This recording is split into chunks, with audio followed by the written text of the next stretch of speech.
I started, the first works that I did that involved self-portraiture were done as photographs.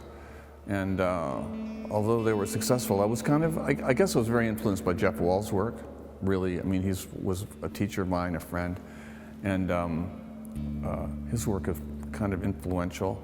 I suppose the lightboxes really came after my work with film, so I was interested in this large, spectacular, somewhat spectacular format. I kind of wanted to move into out of the film kind of production mode and into still photography again, and it just seemed illogical to move into light boxes. I have to relinquish a certain kind of control, which I kind of like. First, I set up the general parameters, which are in fact quite precise, of the set and the milieu, whatever, and then kind of subject myself to being directed. So there's a little bit of a surprise involved. But also, basically, it was a kind of a way of limiting or defining a certain limit in my practice. And of course, as I get older, it's like any actor, the roles become more maybe limited, you know. Can't do the leading characters anymore. So the work in this exhibition represents a number of kind of characters that I've kind of wanted to enact. The Artist Bar is a piece that I've been thinking about for quite a while. It took kind of a long time to do it because I wanted to do all the paintings myself, and that was something that took, I don't know, half a year, I guess. Humor is a kind of entry point into my work.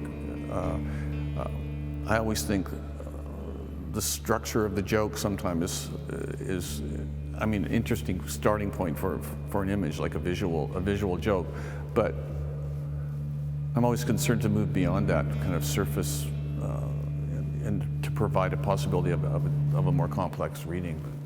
But humor really provides, I think, a kind of an entry point into the work, something that people can share immediately.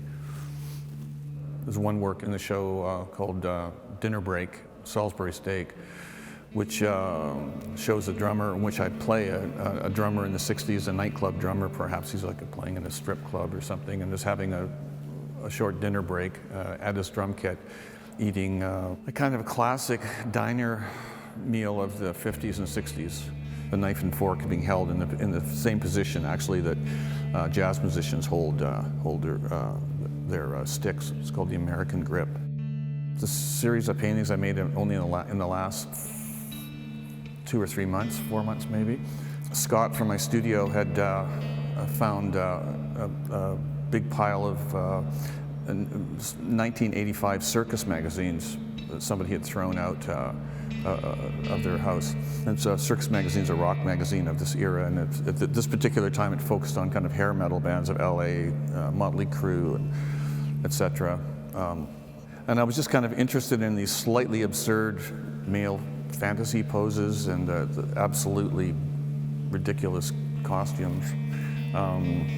So I just started ripping these pages out and kind of collaging them onto a canvas surface and reworking them with spray paint and gesso.